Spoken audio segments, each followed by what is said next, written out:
En una pequeña casa de adobe en Autlán, de Navarro, Jalisco, un pueblo que apenas aparecía en los mapas de México, nació Carlos Humberto Santana Barragán el 20 de julio de 1947. Su padre, José Santana, era un violinista de mariachi que ganaba apenas lo suficiente para alimentar a su familia con frijoles y tortillas hechas a mano. La casa donde vivían era tan pequeña que cuando llovía, el agua se filtraba por el techo de lámina oxidada, mojando más el interior que el exterior.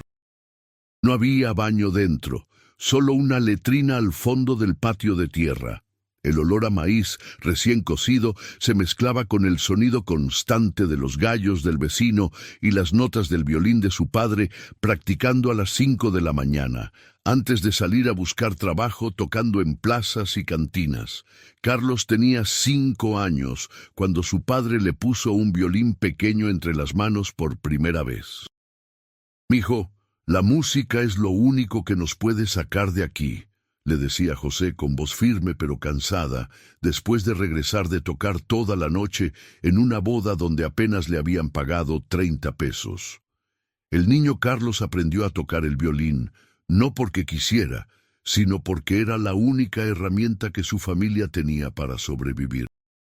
Mientras otros niños jugaban fútbol en las calles polvorientas de Autlán, Carlos pasaba horas repitiendo escalas hasta que sus dedos le dolían.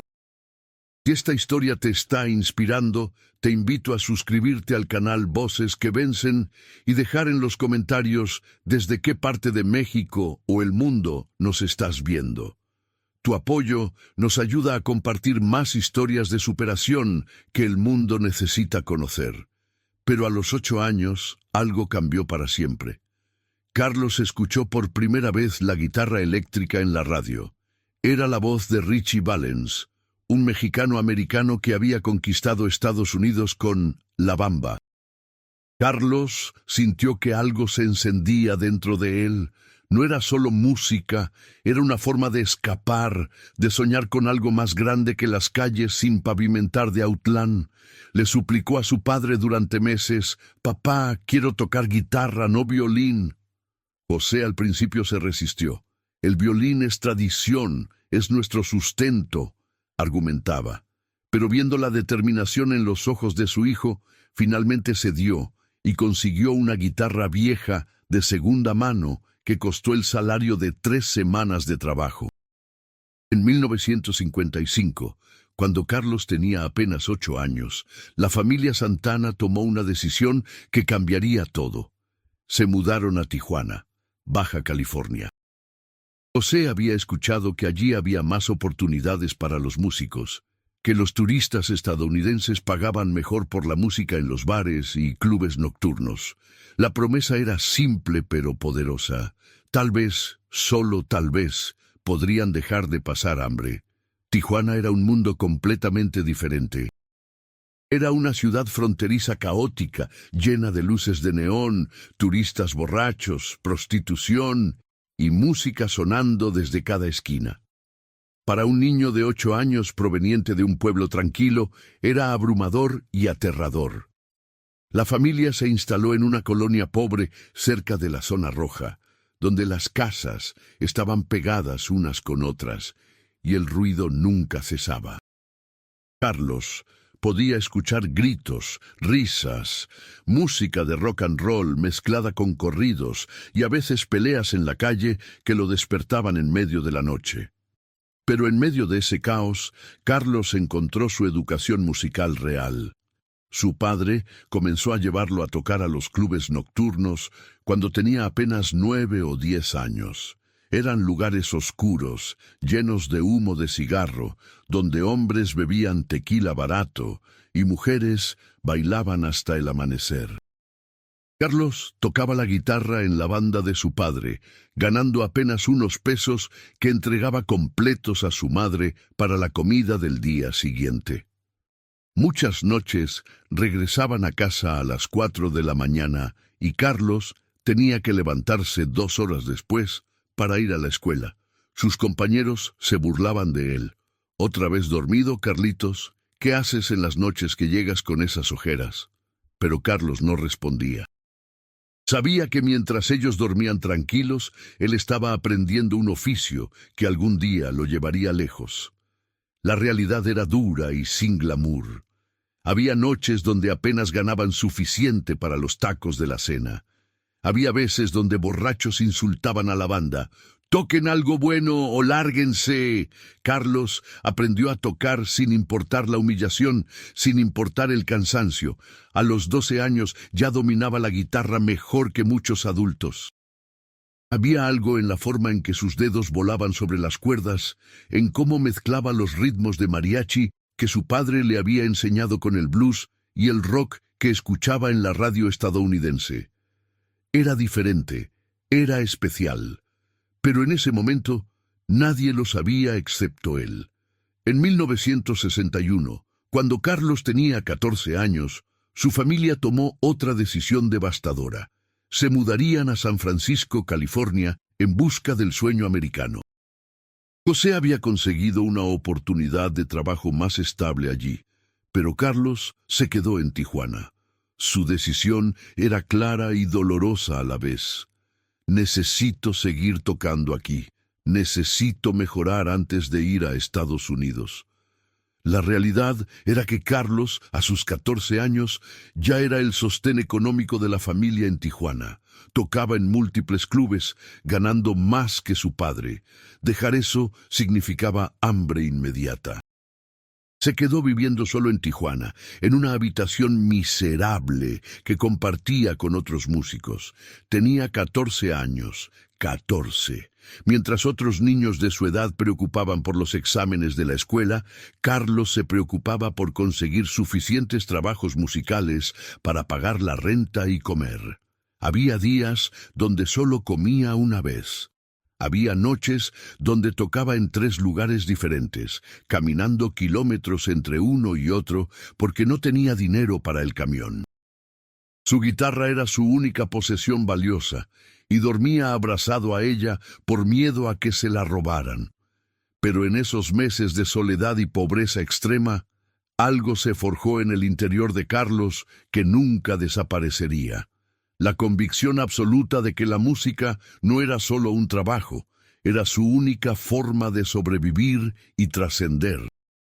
Puedes vivir tus miedos o tus sueños, pero no ambos, se repetía a sí mismo cuando las noches eran tan duras que quería rendirse y regresar al pueblo a trabajar en el campo como sus primos.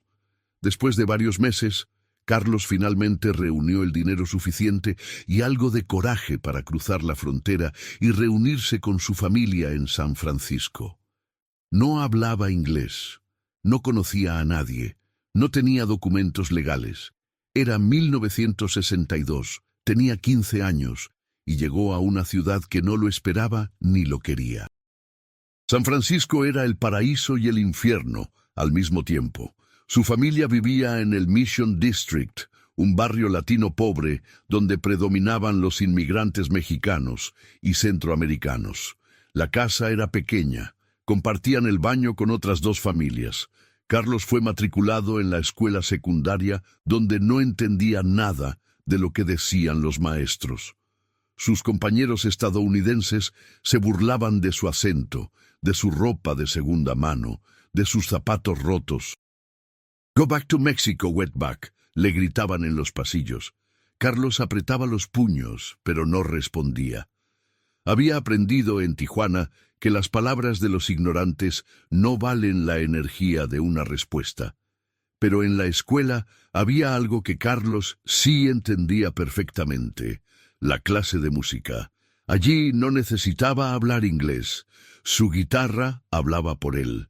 El primer día que tocó en la clase, el silencio fue absoluto. Luego, aplausos.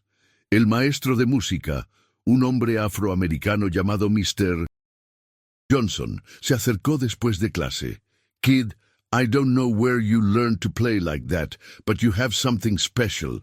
Don't let anyone tell you otherwise». Carlos no entendió todas las palabras, pero captó el mensaje en los ojos del maestro. «Tú tienes algo especial, no dejes que nadie te diga lo contrario».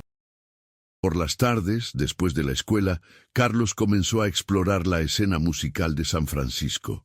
Era 1963 y la ciudad estaba en plena explosión del movimiento contracultural. Había música por todas partes: jazz, blues, rock psicodélico, folk. Carlos tocaba su guitarra en las esquinas del Haight-Ashbury, a veces ganando algunos dólares, a veces solo practicando. La gente se detenía a escuchar. Había algo en su forma de tocar que era diferente. Mezclaba los ritmos afrocubanos que había aprendido escuchando a Tito Puente en la radio con la guitarra eléctrica distorsionada del rock. Era un sonido que nadie había escuchado antes, pero la realidad seguía siendo brutal. Carlos trabajaba lavando platos en un restaurante chino después de la escuela para ayudar a su familia. Sus manos, las mismas que creaban magia en la guitarra, olían a detergente barato y comida grasosa. Ganaba 90 centavos la hora. Su padre, que había venido buscando mejores oportunidades, ahora trabajaba en una fábrica ganando apenas suficiente para la renta. La promesa del sueño americano parecía una mentira cruel. Había noches donde Carlos quería rendirse, donde pensaba, ¿para qué seguir? Tal vez debería conseguir un trabajo de tiempo completo en la fábrica como mi padre. Tal vez la música es solo un sueño tonto. Pero entonces recordaba las palabras de su padre años atrás. «Mijo, la música es lo único que nos puede sacar de aquí». Y se aferraba a su guitarra como un náufrago a un pedazo de madera en medio del océano. A los 17 años, en 1964, Carlos formó su primera banda seria, The Santana Blues Band. Eran un grupo de jóvenes latinos y afroamericanos que compartían la misma hambre, la misma desesperación, el mismo sueño imposible.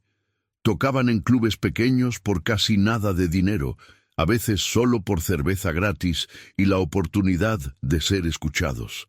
Pero algo estaba sucediendo. La gente comenzaba a hablar de ellos. Tienen que ir a ver a esa banda nueva. Ese guitarrista mexicano es increíble. Si conoces a alguien que está pasando por momentos difíciles y necesita un empujón de motivación, comparte esta historia. Juntos podemos inspirar a más personas a no rendirse. Carlos practicaba obsesivamente. Mientras otros jóvenes salían a fiestas, él estaba en su habitación practicando escalas hasta que los vecinos golpeaban la pared. Tu repetición es tu reputación, se decía a sí mismo. Entendía que el talento natural no era suficiente. La única forma de destacar entre miles de músicos en San Francisco era ser indiscutiblemente mejor, era crear un sonido tan único que nadie pudiera ignorarlo. Pero el racismo y la discriminación eran constantes. Promotores de clubes les decían, su música es buena, pero es demasiado latina para el público estadounidense y demasiado rockera para el público latino. Los rechazaban una y otra vez. Carlos y su banda existían en un limbo cultural, ni suficientemente mexicanos para los clubes latinos, ni suficientemente estadounidenses para el circuito rockero blanco. En 1966, Carlos renombró su banda simplemente como Santana. Era una declaración. Este es mi nombre, esta es mi identidad, tómenlo o déjenlo.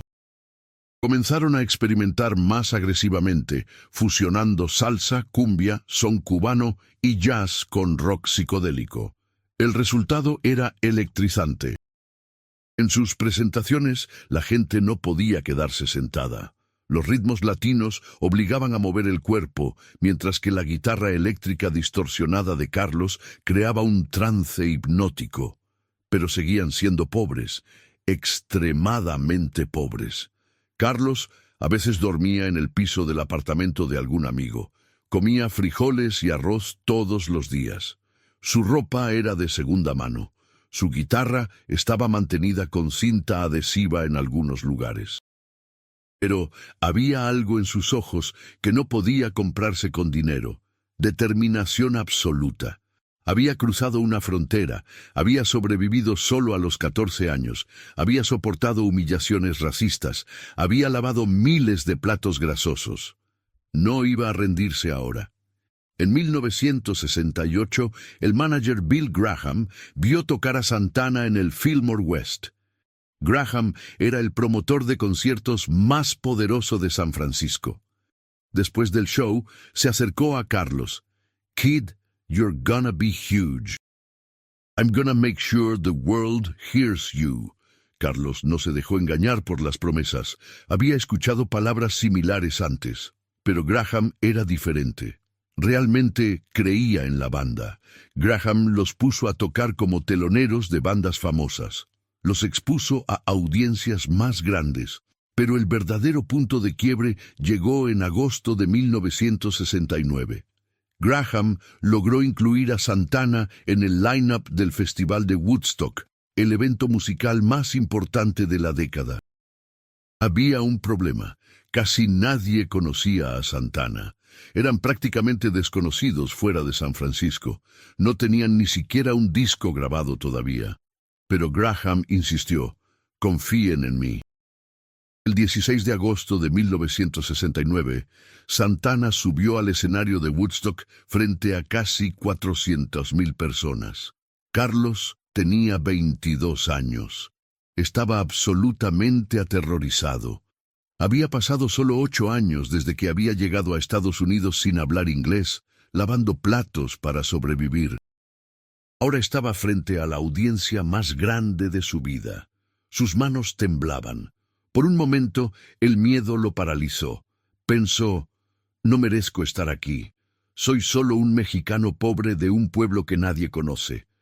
Pero entonces respiró profundo y recordó todo el camino recorrido. Recordó las noches tocando en bares de mala muerte en Tijuana a los 10 años. Recordó vivir solo a los 14. Recordó los insultos racistas. Recordó lavar platos hasta que sus manos sangraban. Recordó practicar escalas hasta el amanecer. Recordó cada no que le habían dicho y transformó todo ese dolor, toda esa rabia, toda esa hambre en música. Cuando Santana tocó Soul Sacrifice en Woodstock, el mundo se detuvo. La guitarra de Carlos lloraba, gritaba, sanaba. Los tambores afrocubanos creaban un ritmo primitivo que conectaba con algo profundo en el alma humana. La multitud enloqueció. Nunca habían escuchado nada así. No era solo rock, no era solo música latina. Era algo completamente nuevo. Era la voz de un inmigrante que se negaba a ser silenciado.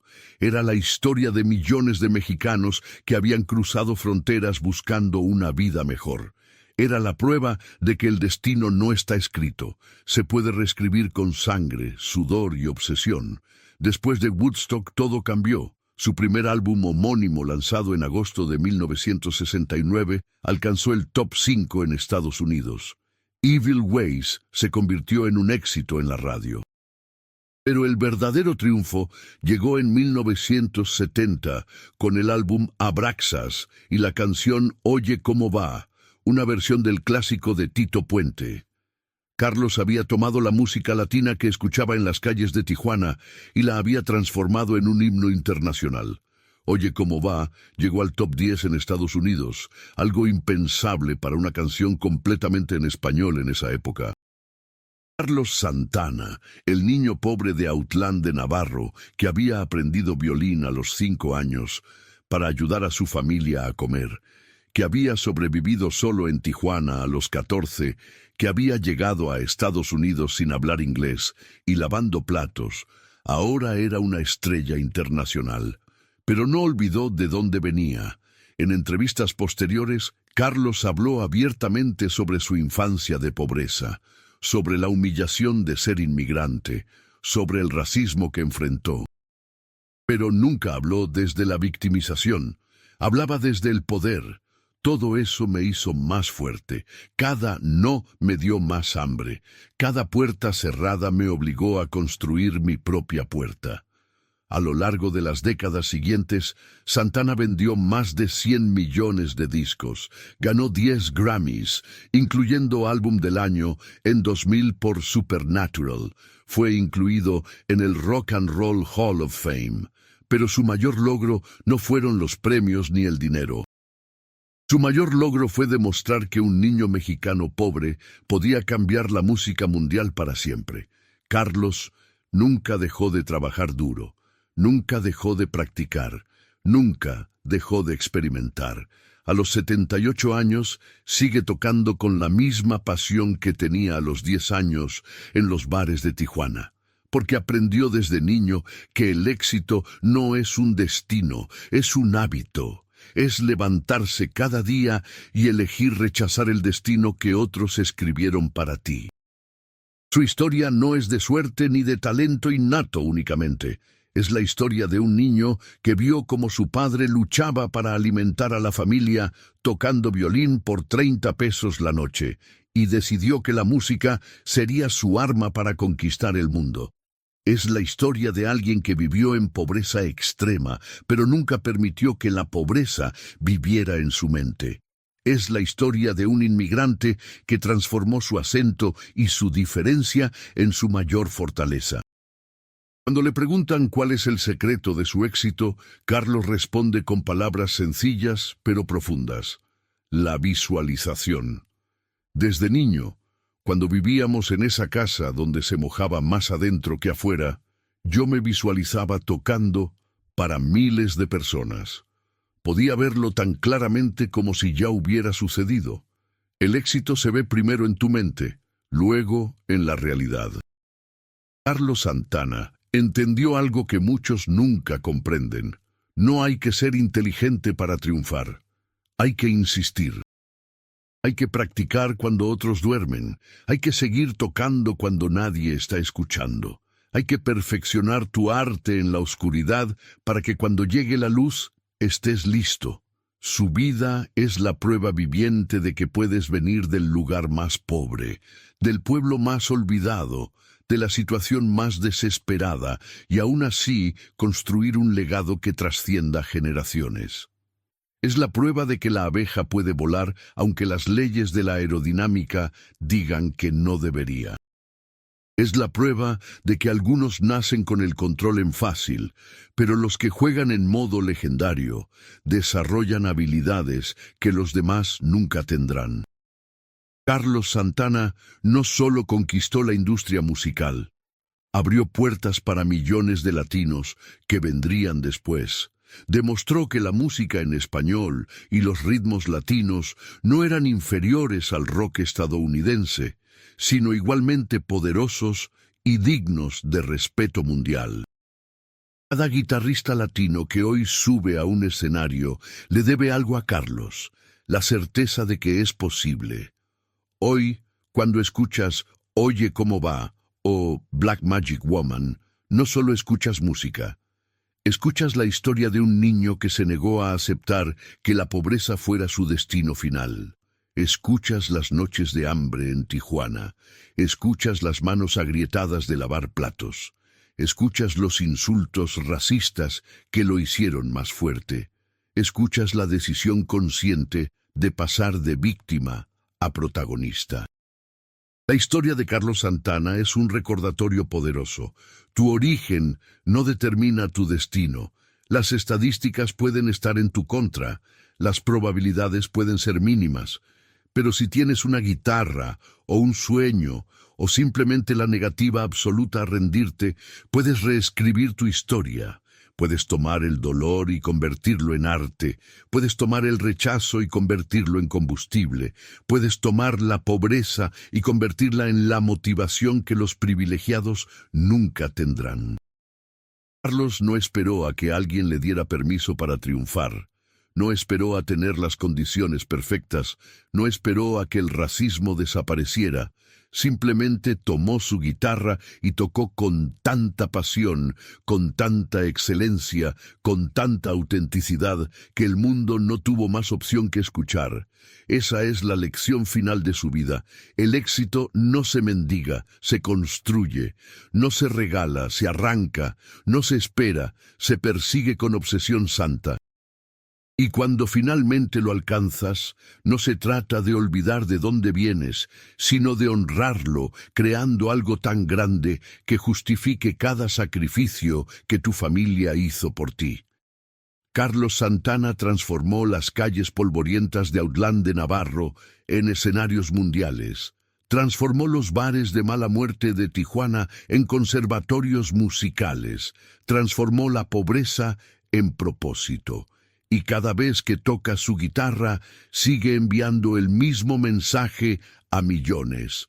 Tú también puedes. No importa de dónde vengas, no importa qué idioma hables, no importa cuántas puertas te cierren. Si insistes, si practicas, si te niegas a rendirte, tú también puedes volar.